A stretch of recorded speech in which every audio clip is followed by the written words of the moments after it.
Salut tout le monde! Alors aujourd'hui je vais vous faire un petit unboxing des paquets Special Anniversary Box 2020, donc en français, version française comme c'est indiqué juste ici. Alors c'est une vidéo qui s'adresse surtout à ceux qui hésitent à acheter ce produit et qui ne savent pas exactement ce qu'il y a dedans, parce qu'il n'y a pas de surprise, hein, dans tous les sachets Anniversary Box, nous avons exactement le même contenu. Voilà, donc je vais vous présenter ça. Alors, on commence avec le leader des agents de la destruction. Donc c'est le leader pour jouer le deck AOD, qui est un Babidi, côté non éveillé. Voilà, donc si vous voulez jouer un deck AOD, de toute façon, il vous faudra acheter le pack 2 fois forcément. Toutes les cartes sont dedans. Ensuite, on a un Frost pour le clan. Donc c'est un unisson rouge. Je crois pas qu'il soit très joué, en tout cas je l'ai jamais vu jouer. On en a deux. On a un Jiren, légende de l'univers 11. Celui-là que j'ai déjà vu jouer, notamment, si je ne m'abuse, dans les decks Yamcha. Voilà, pas une des cartes les plus jouées non plus. Donc deux. Sangoku résolution renouvelée. Pareil, on en a deux. Vegeta résolution renouvelée. Hop, toujours deux. Un Végéto résolution combinée.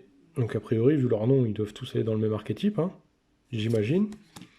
On en a deux. Freezer, empereur hérité. Pareil, deux. Derniers instants de la planète Vegeta. Deux. Alors, un Janemba, agent de destruction malfaisant. Celui-là qui rentre très bien dans les decks Janemba critiques. Qui est un petit deck fun, mais qui peut faire des petites blagounettes et voler des parties plus souvent qu'à son heure. Hop, on en a deux. Alors voilà, là on rentre dans le deck AOD, purement AOD, donc ça, jouable à 100% et présent dans 100% des decks AOD. Thalès, agent de la destruction tourmentée, on en a deux, c'est pour ça que je disais qu'il vous en faudra deux packs, parce qu'il y en a quatre en tout dans les decks.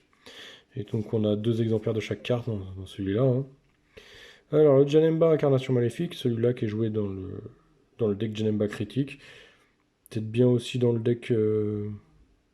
Quoique non, je pense pas qu'il soit vraiment joué dans le deck Janemba Meul. Hop, 2. Janemba attaque combo. Celui-là, très utile dans un Janemba aussi. Le critique, peut-être un petit peu moins, même si ça fait de l'auto-éveil. Il est très bien dans le deck Janemba de base. Enfin, Janemba Meul, puisqu'il vous remonte une carte Janemba dans la main. Hop, 2. Rétablissement. Alors écoutez, j'avais un joueur dans mon groupe de jeu qui jouait ça au dernier tournoi, dans un deck C21. Pas forcément ultra fort, mais surprenant, je m'y attendais pas, et franchement, j'ai gagné la partie avec mon deck Gotenks, mais ça s'est joué au tour près, hein, voire même à l'attaque près, parce que je m'attendais pas du tout à l'avoir. Voilà, hop, on en a deux. Alors voilà, celle-là, Vegeta, agent de la destruction résolue, cette carte fait beaucoup parler, elle est extrêmement forte. Elle est jouée dans AOD, elle est jouée dans les decks verts aussi, parce que c'est double frappe critique, rasboard. Voilà, comme dirait Georges Clooney, what else? Il y en a deux. Gotan, le guerrier fusionné légendaire. Bon, un peu ridicule, hein. Mais bon. Sans Goten et Trunks, jeunesse exemplaire. Alors, si je ne m'abuse, elle peut être jouée dans le futur Gotenks vert de la BT11. Je la connais pas plus que ça. Deux exemplaires. Gotenks, le faucheur de la justice. Pareil. Éventuellement dans le deck BT11. À voir quand je commencerai à builder dessus. Shirai et Lemo, les bandits. Donc, ça, c'est pour jouer le deck Shirai et Lemo. Bon, pareil, jamais vu jouer. Allez, on revient sur les agents de la destruction. Broly, agent de la destruction invincible. Indispensable pour le deck AOD. x2. Slug, agent de la destruction. Super combo et en même temps garde-fou contre les contre-mises en jeu. Très très intéressant. Moi dans mon deck AOD j'en joue deux parce qu'elle fait pas piocher. C13, le contre-mise en jeu du deck AOD. x2. Alors, renfort allié, a.k.a. Où est-ce que j'ai foutu mon doigt? Pareil, alors ça doit être pour le deck Shirai Lemo. Jamais vu jouer, toujours. Alors, un nouvel unisson. L'unisson jaune, le roi Vegeta, fierté royale. Par 2. Le Bardock Gorille, puissance de la résistance. x2. Bojack, perturbateur galactique. Alors pour le coup, lui, le deck Bojack mis à jour, je l'ai testé. Et bah franchement, c'est intéressant. Je pense pas que ça puisse trust le haut du panier, mais c'est intéressant, c'est vraiment pas dégueu. Si vous arrivez à vous mettre en place, j'aimais déjà le deck à l'époque de sa sortie. Bah, avec là les cartes en plus, c'est vraiment pas mal. Celle-là, ce qui est assez drôle, c'est que beaucoup de gens, dont moi, se sont plaints que le leader Bojack a l'éveil le plus pourrave de tout le jeu, c'est-à-dire que son éveil, c'est vous pouvez tourner cette carte. Il n'y a aucun effet, pas de pioche, pas de d'étape, rien du tout. Et bah là, cette carte-là, elle vous donne en fait un effet d'éveil. C'est-à-dire que voilà, c'est son activation principale. Si votre leader est un Bojack jaune de chaque de côté face, donc non éveillé, que vous avez 2 sources d'énergie ou plus et que vous vous défaussez de cette carte de votre main, vous éveillez votre leader, donc vous tournez côté dos et vous piochez 2 cartes. Voilà, il a fallu qu'il rajoute une carte pour donner un effet d'éveil à Bojack. La Zangia, pareil, toujours pour améliorer le deck Bojack. Alors celle-là, si je me rappelle bien, je la jouais pas dans le deck. Garlic Junior, la contre-attaque qui fait venir une carte à 2. Pareil, des KOD, indispensable. x2. Les agents de destruction contre-attaque. Pareil, des KOD, vous la jouez gratuitement si vous avez votre BBD. Vous pouvez prendre un point de vie, elle va chercher, vous faites un top 2, vous pouvez prendre autant d'agents de la destruction que vous voulez dans votre main. Et elle coûte 0 avec le BBD, donc dans le deck AOD aussi.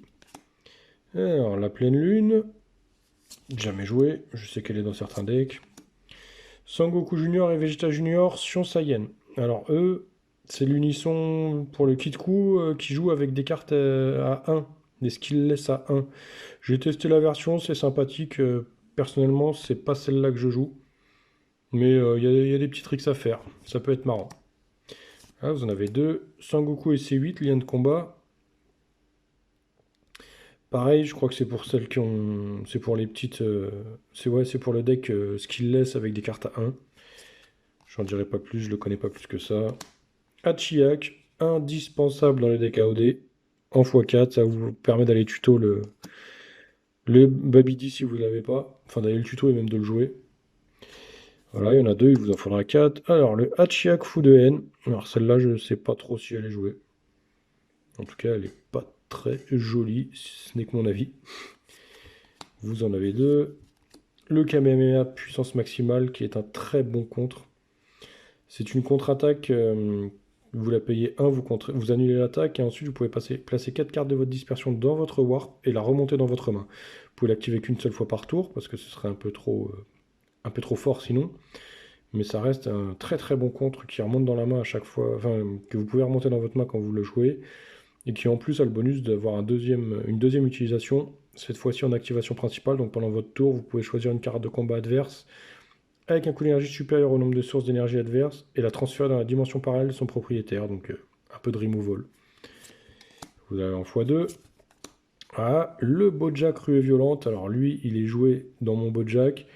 C'est un égide, donc qui vous permet, en jetant une carte bleue, jaune, ou une carte bleue et une carte jaune, de retaper 2 énergies pendant le tour adverse. Et en plus, il vous fait piocher une carte. Donc c'est vraiment cool, en plus elle arrive pour 1 en apparition. C'est une carte clé du nouveau Bojack. Vous l'avez en x2. Et donc ça, le Super C17, alors pareil, c'est une carte pour améliorer le deck 21. Le deck C21, pardon. Qu'on m'a joué la dernière fois. En fait, elle vous permet, de... Déjà, si votre leader c'est une C21, vous pouvez la jouer en énergie en annulant sa capacité fluide d'énergie. Et puis ensuite, vous pouvez la jouer depuis votre zone d'énergie pour 7. Et quand vous la jouez, vous jouez jusqu'à 3 androïdes avec des coûts d'énergie de 5 ou moins depuis votre zone d'énergie. Du coup, l'android le C21 du starter. Vous jouez 3 C21 du starter qui font, en arrivant, à mettre 3 dégâts directs, plus 4 cartes à 25 000 du coup sur le board. C'est pas mal du tout. Et voilà, on arrive à la fin de cette ouverture. Voilà, je vous ai présenté les produits de cette Special Anniversary Box 2020 en français. On est moins gâté que les Anglais, mais en même temps, pour 20 euros, honnêtement, si vous en prenez deux, ça vous fait 40 euros, plus ou moins, hein. Il y a des boutiques un peu plus chères, un peu moins chères. Mais pour 40 euros, vous avez déjà une très grosse partie du deck Agent de la Destruction, qui est actuellement l'un des meilleurs decks de la méta. Voilà, j'espère que ça vous aura plu. C'était un peu différent là ce coup-ci. Présentation de produits. Je vous laisse et à la prochaine. Ciao!